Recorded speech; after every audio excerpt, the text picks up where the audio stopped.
Diferencia entre la mala fe en el incumplimiento contractual y la mala fe comercial contemplada en la Ley de Competencia Desleal. Conferencista: Juan Francisco Garnica Martín, Magistrado Presidente, Audiencia Provincial de Barcelona, España. Bien, buenas tardes. Y comienzo mi exposición también agradeciendo a los organizadores de este evento que hayan pensado que un juez de Barcelona, nada menos, muy lejos, tenga algo que poderles decir. Y yo la verdad es que venía con un cierto miedo porque pensaba que nuestros regímenes jurídicos pues eran suficientemente diferentes como para que mi mensaje fuera difícil que calara. Pero oyendo las exposiciones veo que en realidad tenemos los mismos problemas y, por tanto, esa primera duda pues queda disipada. El segundo problema que me enfrenté es a la hora de ver el tema. Un tema como este me causó pavor. ¿Qué voy a decir de un tema como este de la mala fe?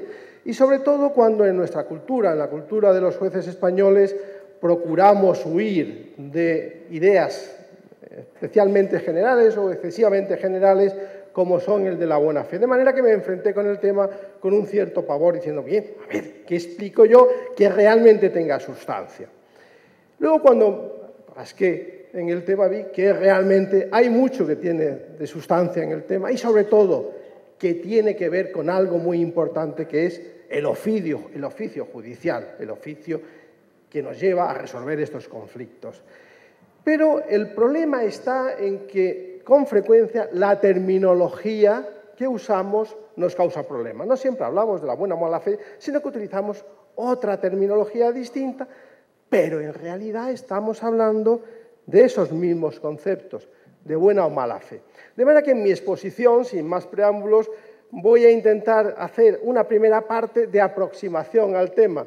Les confieso que también me causaba pavor otra idea, y es que no sabía muy bien a dónde llegar, cuál era el problema que desde la perspectiva de Colombia podía existir aquí. De manera que probablemente erré en mi pronóstico y ahora intentaré, porque hoy justo en la comida hemos tenido ocasión de comentar y el tema era mucho más fácil de lo que yo he contado. De manera que en mi exposición buena parte la voy a pasar un poquito por encima, simplemente quedará ilustrada con las diapositivas y no voy a entrar en demasiado detalle para centrarme en aquellas cuestiones que seguramente lo merecen más, en aquellas cuestiones que tienen relevancia en nuestros temas. Porque verán que no solo me voy a limitar a los temas de competencia desleal, sino que voy a entrar con mucha profundidad, con una cierta profundidad también, en los temas de consumo, porque hay una gran base, un gran juego de la buena fe en esos temas de consumo. Bien, pues una primera aproximación al rol de la buena fe vemos que juega en el ejercicio de los derechos. Los derechos han de ejercitar, faltaría más, de acuerdo con los postulados de la buena fe. Segundo, en la determinación del contenido de los contratos. Y estoy exponiendo ideas del derecho español, pero que son aplicables absolutamente en casi todos los ordenamientos jurídicos iberoamericanos también, porque son ideas que emanan de toda la codificación que se produjo en Europa y que prácticamente las compartimos en todos los ordenamientos. En todos está esa idea de ejercicio de los derechos, en todos está la idea de que en la determinación del contenido de los contratos hay que atender también a la buena fe. Los contratos no solo obligan a aquello que hemos escrito, que hemos pactado, sino que obligan a todas aquellas consecuencias que directamente emanan de esa idea de la buena fe. Y también la buena fe es un criterio de interpretación del contrato en todos los ordenamientos. Por otra parte, y ya en los temas particularmente de contratos de adhesión, la buena fe es un parámetro que nos puede permitir excluir determinados contenidos de contrato. Me estoy refiriendo a esas cláusulas que denominamos como cláusulas abusivas. Y es más, si nos vamos fuera del ámbito del consumo a otro ámbito relativamente también cercano, que es el ámbito societario, la buena fe también está presente y, sobre todo, empezamos, al menos en España, a redescubrir un nuevo papel de la buena fe. Hemos venido pensando tradicionalmente en el derecho societario que la buena fe está un poco fuera, que en definitiva el derecho societario es una cuestión de ver quién es más listo y quién tiene la mayoría y que las minorías pues, no tenían demasiados derechos y eso también está empezando a cambiar. Luego haré una pequeña mención también Además, también, en otro ámbito también próximo, en el concurso, la buena fe es un parámetro para determinar qué conductas son admisibles y qué conductas son inadmisibles y, por tanto, merecen la calificación de concurso culpable, con las consecuencias que eso comporta, que son importantes. Y, por último, es un parámetro para enjuiciar la deslealtad de las conductas en materia de competencia desleal. Pues voy a intentar desarrollar, aunque sea sucintamente, todos estos principios. Primero, el abuso de derecho. Nuestro Código Civil dice, pues más o menos lo que sus códigos, los derechos deberán ejercitarse conforme a las exigencias de la buena fe, y luego también pues habla del abuso de derecho, otro concepto próximo, pero que está íntimamente relacionado. En definitiva, creo que es una idea que queda suficientemente ilustrada. En el ámbito del derecho societario, que antes les anticipaba, partimos de una tradición, al menos en España, y me temo que en los demás países será muy parecida, donde lo importante es tener el 51%, o mejor dicho, el 50 punto lo que sea. Si tengo mayoría, domino y mando. Y si tienes minoría, por más que sea cualificada, no tienes nada. Esa es una regla implícita de nuestro derecho societario que no es admisible en una sociedad que se precie de defender el derecho como un arma de armonización social. Bien, ¿cómo en España hemos intentado afrontar esto? La jurisprudencia lo ha ido haciendo, lo ha ido introduciendo a través de la idea de erradicar el abuso de derecho en las prácticas de la mayoría, que sean prácticas abusivas. Y recientemente, en la ley de 2014, se ha recogido esa idea y se ha elevado al rango legislativo con la idea de interés social, la protección del interés social, entendido no solo en el sentido del interés de la sociedad, también en ese sentido, pero entendido en un sentido adicional, en el sentido de la protección de los derechos de la minoría. La minoría puede impetrar el oficio judicial, el auxilio judicial, para conseguir defensa frente a los abusos de la mayoría. Por tanto, que está en esta disposición también la buena fe, la lealtad en el ejercicio de los derechos. En el ámbito concursal, como decía, la calificación concursal también culpable o fortuita depende de la buena fe, y en nuestro derecho se recogen las conductas que justifican la declaración culpable como presunciones de dolo culpa, en definitiva, como presunciones de haber faltado a la buena o mala fe que el empresario tiene que utilizar en la práctica comercial. Ven que voy pasando muy por encima porque lo que quiero es llegar a los temas que más nos interesen. En la determinación del contenido obligatorio del contrato, también aquí ha habido siempre una gran disputa. ¿A qué obligan los contratos? Si me voy a encargar un contrato de transporte, ¿a qué obliga? ¿Solamente al transporte material de la cosa? ¿O obliga también a aquellos deberes de seguridad o garantía? Eso está resuelto en el Código Civil, en los códigos civiles, como decían, en el nuestro concretamente en el 1258. Los contratos obligan no solo a lo pactado, sino también a aquello otro que, aunque no esté en su letra, sea conforme con la buena fe el uso de la ley. Y otra cuestión será que luego, cuando hablemos del incumplimiento contractual, las acciones derivadas del incumplimiento las convirtamos en acciones contractuales o en acciones extracontractuales. Por ejemplo, ante el mismo problema, para Francia son acciones contractuales, para España son acciones extracontractuales. Es igual, el problema es nominal, nominativo, podríamos decir. Lo importante no es eso, lo importante es saber que el contrato obliga también a los deberes de seguridad o garantía. Faltaría más, esa es una norma que está ahí y que es uno de esos pilares que se basa en la idea de buena fe. Interpretación del contrato. No voy tampoco a extenderme especialmente, sino a hablar de las reglas de nuestro Código Civil también. Primero, esta que les acababa de anunciar anteriormente, el contenido del contrato, hay que interpretarlo de acuerdo con la regla de la FAN y, por tanto, extender una interpretación integradora. Y, por otro lado, el contenido de las cláusulas del contrato también debe hacerse en el mejor sentido, en el sentido que sea más acorde con la buena fe, con la producción de sus efectos, podríamos decir, Y sobre todo, la última regla, la regla contraproferente que vemos en el derecho de consumo. Aquel que introduce en el contrato, el predisponente que introduce una oscuridad en el contrato, no puede sacar provecho de ella. ¿Por qué? Porque ha faltado al deber de lealtad, ha faltado a la buena fe y nadie puede sacar provecho de faltar a la buena fe. Por tanto, las cláusulas dudosas se interpretan en sentido contrario al predisponente. Esa es una manifestación más de esta idea de buena fe. Bien, buena fe y contratos de adhesión. Este es otro de los pilares en que voy a entrar ahora con un poquito más de detalle. Como decía, la buena fe obliga a un comportamiento diligente de aquellos que redactan los contratos. De manera que, ¿en qué se convierte eso? ¿En un límite de la autonomía de la voluntad? Pues sí, sin duda.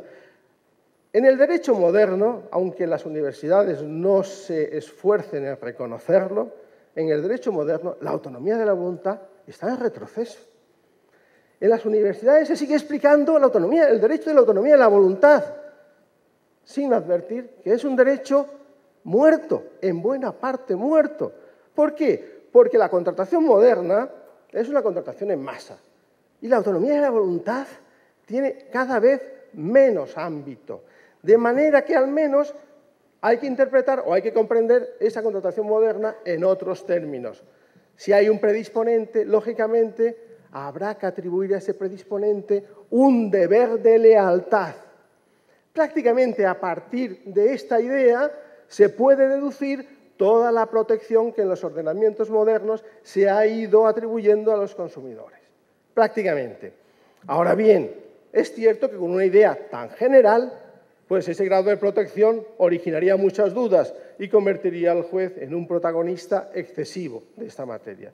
Por eso, lo que se ha hecho cuando se ha desarrollado la protección de consumo y la de condiciones generales, en España hay que hacer esta precisión porque condiciones generales es un ámbito más amplio que consumo. Condiciones generales afecta a todos los contratos predispuestos, lo que incluye contratos en los que el adherente es un empresario.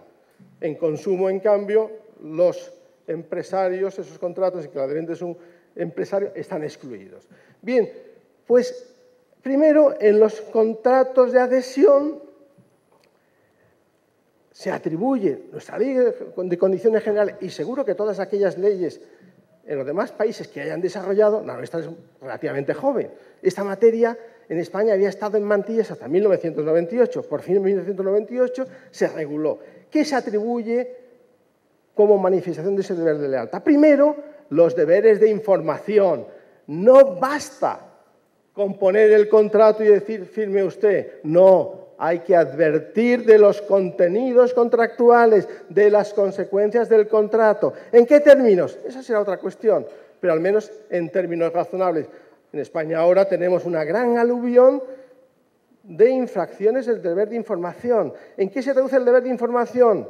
En cláusulas transparentes, cláusulas claras, precisas y transparentes. Cuando no se cumple eso, se viola el deber de información.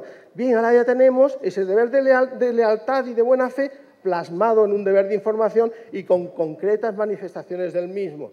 Cláusulas claras y transparentes.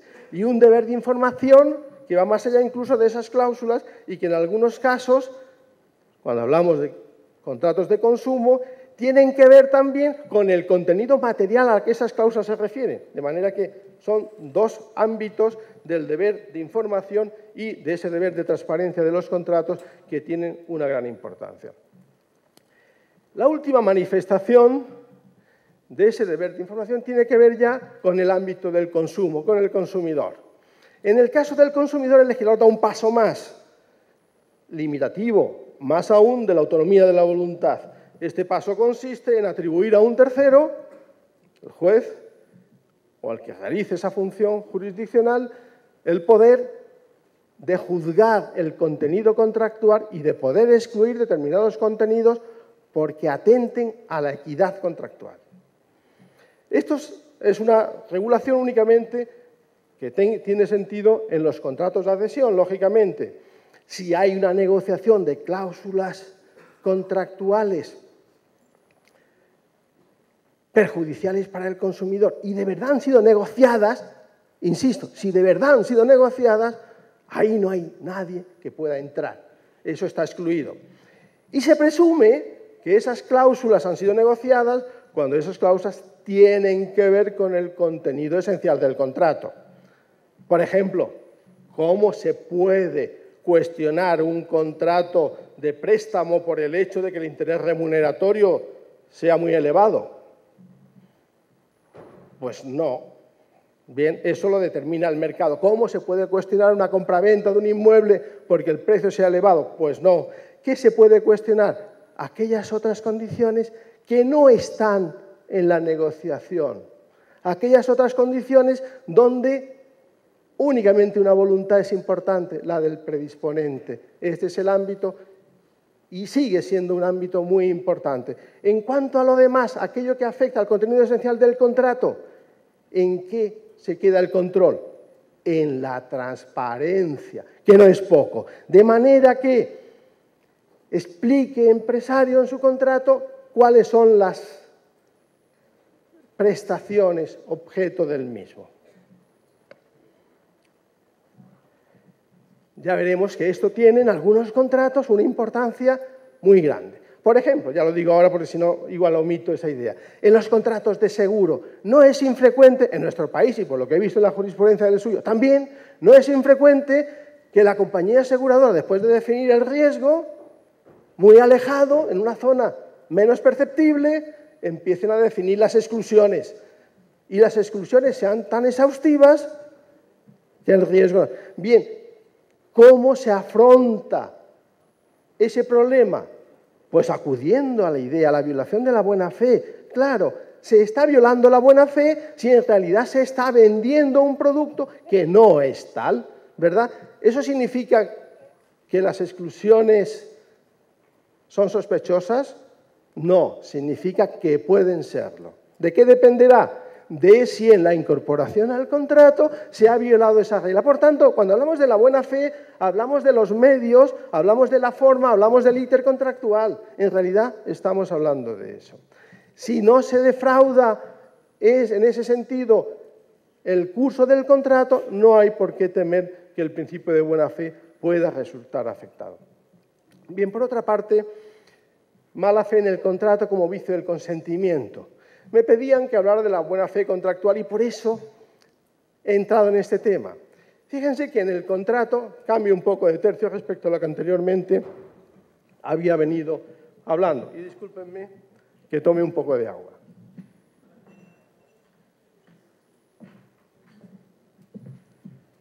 Como les decía, en el contrato, la cuestión que tiene que ver con el incumplimiento es si hace falta mala fe para que se entienda el contrato incumplido. Y la respuesta es tajante, no. Lo que se exige en los ordenamientos, en el contrato, es otra cosa. Es que pueda existir dolo en el contrato. Pero perdón, he adelantado una idea que creo que toca otra diapositiva. Ahora de lo que hablamos es de los vicios en el consentimiento contractual. Y en los vicios en el consentimiento contractual, la referencia a la mala fe podemos entenderla imbuida en el dolo, en la idea de dolo. Si bien esta idea de dolo, en nuestro código, como en todos los códigos también, tampoco es una idea nueva, el dolo en el Código Civil no exige una mala fe en el sentido subjetivo, una mala intención, una especial intención. Lo que exige es una voluntad de no cumplir. Con eso es suficiente. Requisitos para apreciar el dolo, por tanto, es que esa voluntad de incumplir se derive de un comportamiento suficientemente grave. Esa es una idea que tener presente. No cualquier incumplimiento contractual equivale al incumplimiento en sentido propio, ¿verdad? Esta idea hay que tenerla clara, sino un incumplimiento que pueda poner en cuestión la frustración de la finalidad del contrato perseguida. Y en segundo lugar, un elemento subjetivo, propósito de engañar. Pero propósito de engañar en ese sentido de animus decipiendi, meramente de que se ha tendido a objetivar de alguna forma este propósito de engañar. En segundo lugar, en cuanto a la mala fe, ahora sí, en el incumplimiento, la idea es, ¿equivale al dolo la mala fe? Y la respuesta es que no.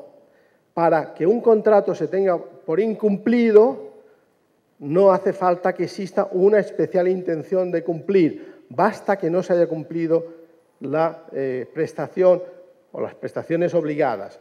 Y eso puede ocurrir tanto por culpa como por dolo, como incluso sin culpa ni dolo, por caso fortuito. En el dolo, en el incumplimiento, por otra parte, pero esto no quiere decir que la mala fe en el incumplimiento no tenga un sentido, no tenga sentido. Sí que lo tiene, pero ya no hablamos de la justificación del incumplimiento, ya hablamos de un plus que se da en algunos casos. Por ejemplo, en la compraventa. Cuando además de dolo existe esta especial intención maliciosa, las consecuencias se traducen en una especial responsabilidad, en una ampliación de la responsabilidad, de los efectos derivados del incumplimiento contractual. Pero no, eso no significa que la mala fe sea exigencia para que pueda entenderse incumplido el contrato. En el incumplimiento, el dolo presupone un elemento intelectivo, meramente la conciencia, un elemento volitivo, la voluntad de violar el derecho, pero no exige una especial voluntad de perjudicar al deudor. Esa mala fe, en ese otro sentido, es la que me refería, que se expresa en algunas normas de nuestro Código Civil en materia de compraventa. ¿Cuál es la consecuencia de la buena fe en los contratos? De la violación de la buena fe. Pues fundamentalmente puede ser exclusión de determinadas cláusulas que se estimen abusivas o desproporcionadas. Y sobre todo, en lo que se traduce la mala fe o la violación de la buena fe en los contratos es en la ampliación de la responsabilidad. El ámbito de aquello de lo que se responde no es lo mismo cuando hay mala fe. Cuando hay mala fe, según nuestro Código Civil, se responden de todas aquellas consecuencias que se puedan imputar al contrato. Por lo tanto, el nexo causal es más flexible, se amplía enormemente. En el caso de incumplimiento, el nexo causal se estrecha, tiene que ser el incumplimiento derivado de ese acto de imputación que se puede imputar al deudor. Bien, estas normas de nuestro Código Civil español, de 1102 y 1107, ilustran esa idea a la que me acababa de referir. Y hay un supuesto concreto en el que podemos ver cómo juega el dolo en el incumplimiento. Supuesto que en la práctica judicial, al menos española y en mi sección, es muy frecuente. Se trata del contrato de transporte. En el contrato de transporte se trata de un contrato en el que, en función de que se aprecie circunstancias adicionales como el dolo o la culpa grave, la responsabilidad se extiende. De manera que hay una limitación de responsabilidad cuando no concurre dolo o culpa grave. Y el problema con el que nos hemos enfrentado con frecuencia en los tribunales es cuándo existe dolo. Con mucha frecuencia, durante el transporte, desaparece la mercancía. Bien, cuándo existe dolo es la cuestión con la que nos hemos enfrentado de manera recurrente.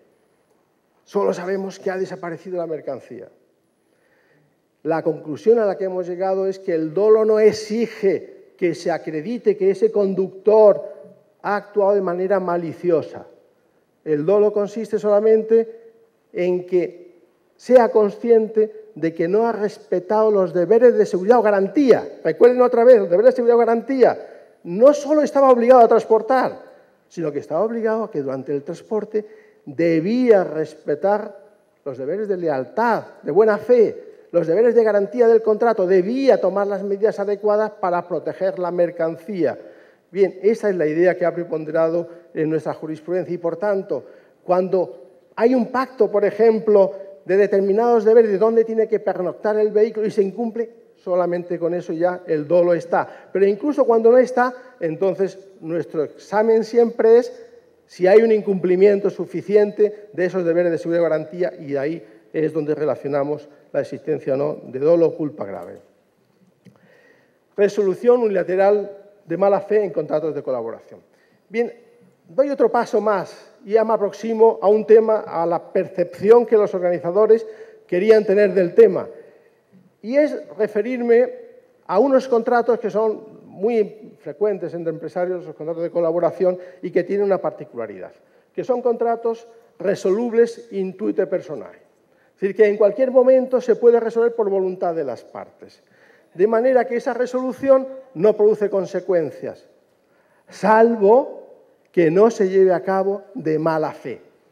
Aquí la mala fe se utiliza, en el caso de resolución, en ese otro sentido, cuando con la resolución, con el acto de resolución, sin una causa justificada y sin dar opciones para que aquel que está en la otra parte del contrato pueda adoptar sus medios para evitar sufrir daños, organizar sus medios, los daños se le producen como consecuencia de ello. Bien, aquí es una constante en los contratos y garantía. Y tiene que ver, en estos casos, la aplicación de la mala fe o no, con respetar plazos de preaviso. Casi siempre tiene que ver con los plazos de preaviso. Y, en definitiva, con comportarse lealmente también en este momento del contrato, con el ejercicio de los derechos sin incurrir en abuso. Bien, en definitiva, y resumiendo la mala fe en el incumplimiento contractual, vemos que es una medida para determinar cuándo existe incumplimiento y, por tanto, se debe responder del mismo. Y también es una medida para determinar cuál es el alcance, sobre todo en este segundo sentido, hasta dónde debe llegar la responsabilidad, más o menos medida en función de que concurra o no esta mala fe o ese dolo contractual. En cuanto al concepto, en el incumplimiento contractual, puede identificarse con el dolo contractual meramente. No hace falta, como hemos dicho antes, ese especial sentido malicioso que el mismo solamente se utiliza en nuestro código para cualificar algunas consecuencias adicionales. Y no pierde su carácter objetivo de estándar de conducta exigible a un comerciante diligente.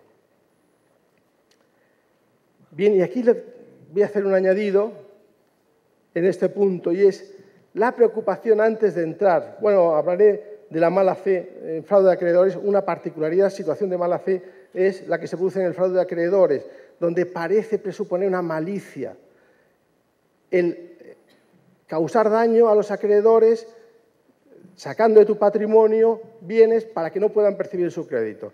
Bien, en este caso incluso, en los que parece que la mala fe debiera tener un contenido subjetivo, nuestra jurisprudencia ha objetivado también el contenido. No hace falta una especial voluntad de dañar, basta con el conocimiento, la conciencia de que con tu acto puedes dañar. Con esa sola idea se ha objetivado también el contenido de la mala fe.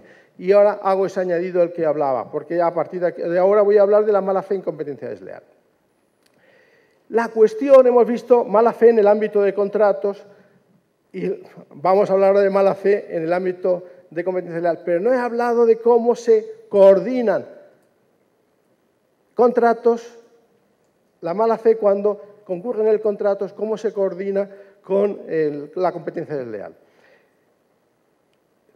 Como punto de partida, yo creo que hay que tener presente que las reglas de competencia desleal, me da un poco de vergüenza hablar de esta materia, teniendo aquí al profesor Massaguer delante, que es el gran maestro, cumplen una función subsidiaria. Es decir, no hay que ponerlas en primera línea de fuego, sino en última línea de fuego. De manera que si tenemos un incumplimiento contractual, no podemos reaccionar como regla contra él a través de la competencia desleal. Tenemos que reaccionar con las reglas de los contratos. Igual que si tenemos una infracción de una marca, no podemos irnos porque sí a las reglas de la competencia desleal. Tenemos que reaccionar con las reglas de marca y lo mismo en patente. De manera que, ¿qué función cumple las reglas de competencia desleal? De cierre del sistema. Por tanto, como regla, esta regla tiene algunas excepciones, las acciones contractuales tienen su cauce, las acciones de competencia desleal el suyo, y las acciones de competencia desleal tienen una base. Como regla, son acciones extracontractuales. De manera que no llevemos a la competencia desleal lo que corresponde a los contratos. Son reglas distintas, enjuiciémoslos de manera separada. Los supuestos en los que con frecuencia se produce este entrecruce, uno de ellos ya lo acabo de citar, se trata del caso de los contratos de distribución. Bien, una cosa es que pueda verse en el mismo proceso la acción contractual y la acción de competencia desleal, para lo cual habrá que ver si las reglas procesales de cada país lo permiten. En el nuestro hay algunas dificultades, porque la competencia para las acciones contractuales son del juez de primera instancia y las acciones de competencia desleal son para el juez mercantil. Con todo, ese problema lo hemos superado considerando, interpretando y considerando que hay una absorción y que la competencia desleal, la competencia para conocer la competencia desleal, que es la especial, atrae la competencia para las acciones contractuales. El otro ejemplo paradigmático de esta problemática se tratan los contratos de prohibición de competencia. Con mucha frecuencia se quieren llevar también a las reglas de la competencia desleal. Pues no es admisible, es la tesis que nuestra jurisprudencia sigue. Hay que dejarlos residenciados como acciones de carácter contractual, ¿verdad? No hay que llevarlos a la regla de la competencia desleal. Bien, y vamos a entrar ahora en la mala fe y el derecho de la competencia.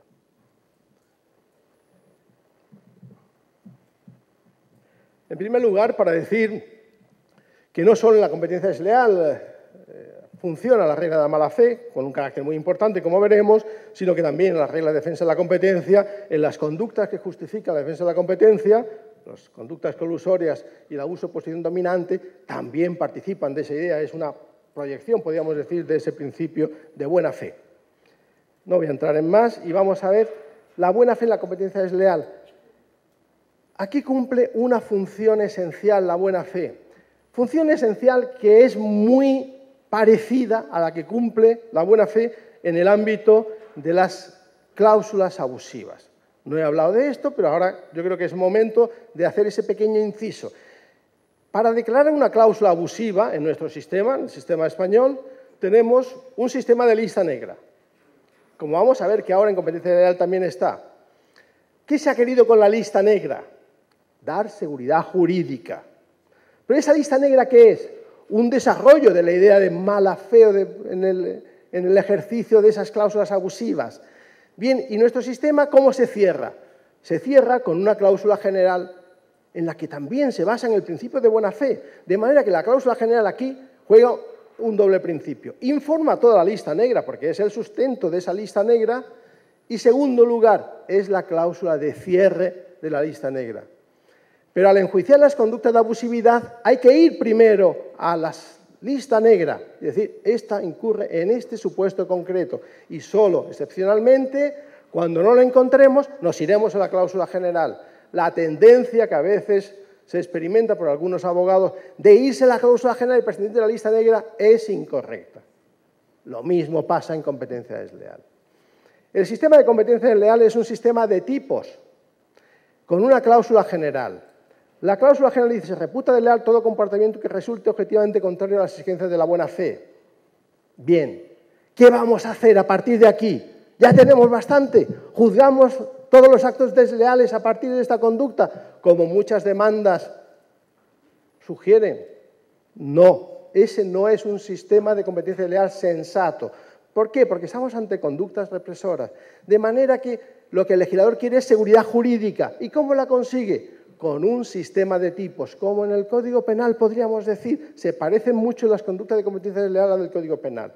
De manera que a partir del artículo 4, todos son desarrollo de tipos concretos y determinados. Tipos que claro que tienen en común la idea de que son actuaciones objetivamente contrarias a las exigencias de la buena fe. Bien, pero tipos concretos y determinados. ¿Para qué sirve entonces la cláusula de mala fe? Pues doble función. De una parte, sirve como instrumento de interpretación de esos tipos, faltaría más, y de otro que es cláusula de cierre del sistema.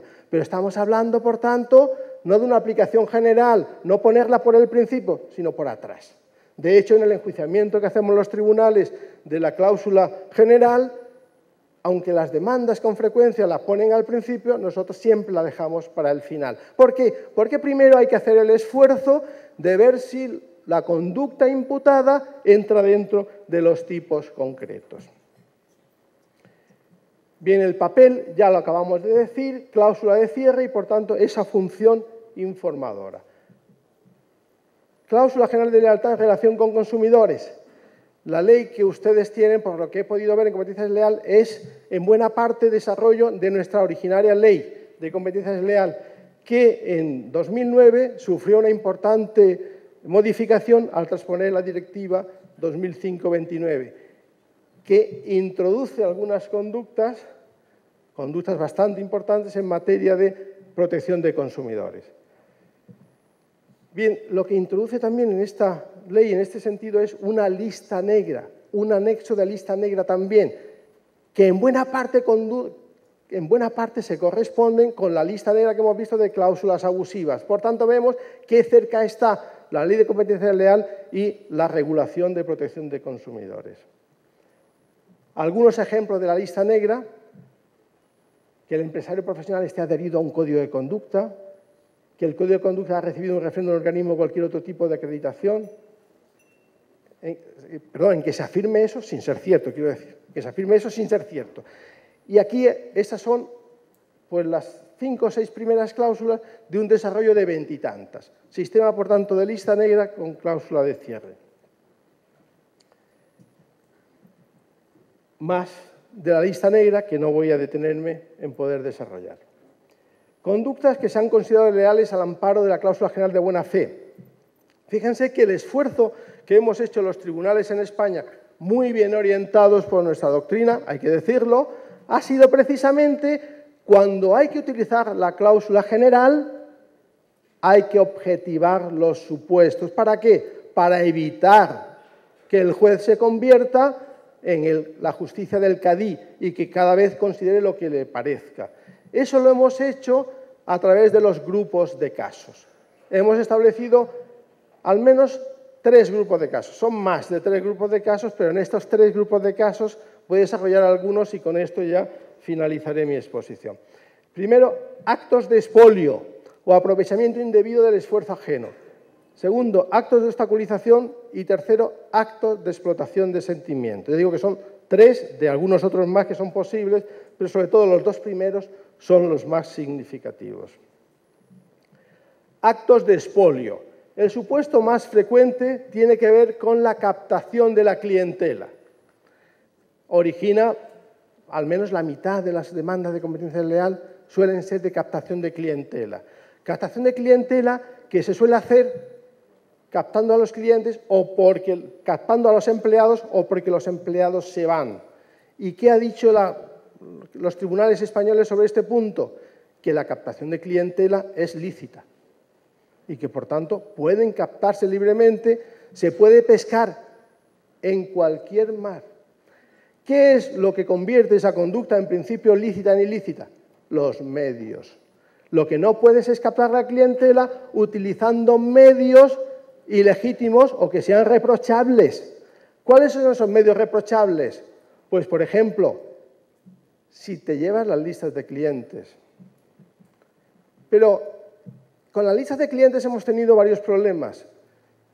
¿Es lo mismo una empresa que tenga 20 empleados que una empresa que tenga 200 empleados? ¿Verdad que no? En una empresa de 20 empleados no hace falta llevarse la lista de clientes porque los empleados que se van de ella pues seguramente llevan en la memoria la lista de clientes. Aunque se la lleven es irrelevante. De manera que hemos enjuiciado cuando se lleva la conducta de la lista de clientes si realmente esa conducta ha sido instrumental, ha sido útil, ha sido un instrumento adecuado para poder captar efectivamente la clientela.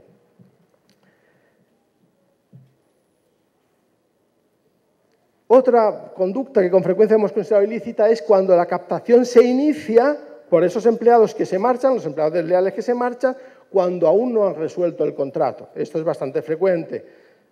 Preparan el desembarco, constituyen la sociedad y mandan cartitas a los clientes. Eso obviamente es ilícito. Ahora bien, preparan la sociedad, pero no inician conductas con los clientes hasta después de haber roto las relaciones con el empresario.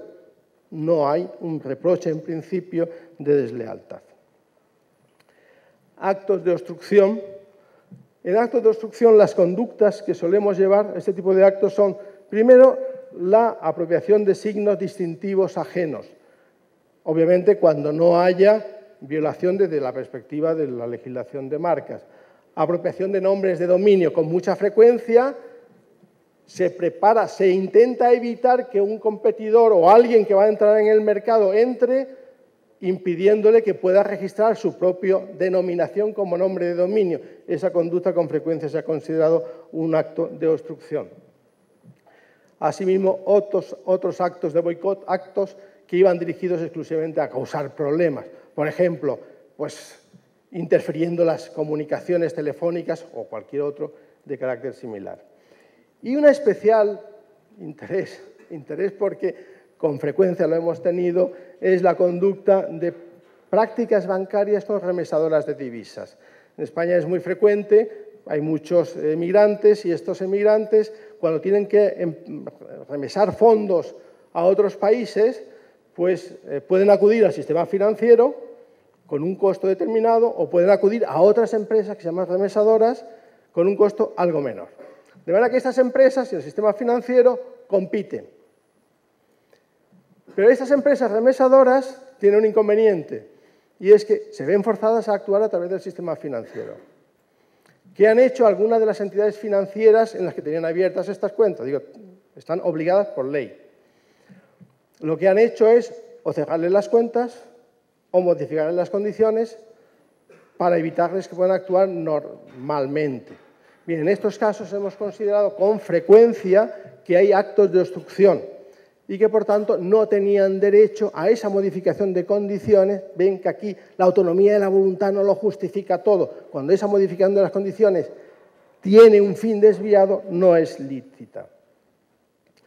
Bien, en definitiva, la buena fe, voy terminando ya con esto, en el ámbito de la competencia desleal, tiene un carácter esencialmente objetivo. Es la expresión de una norma de conducta.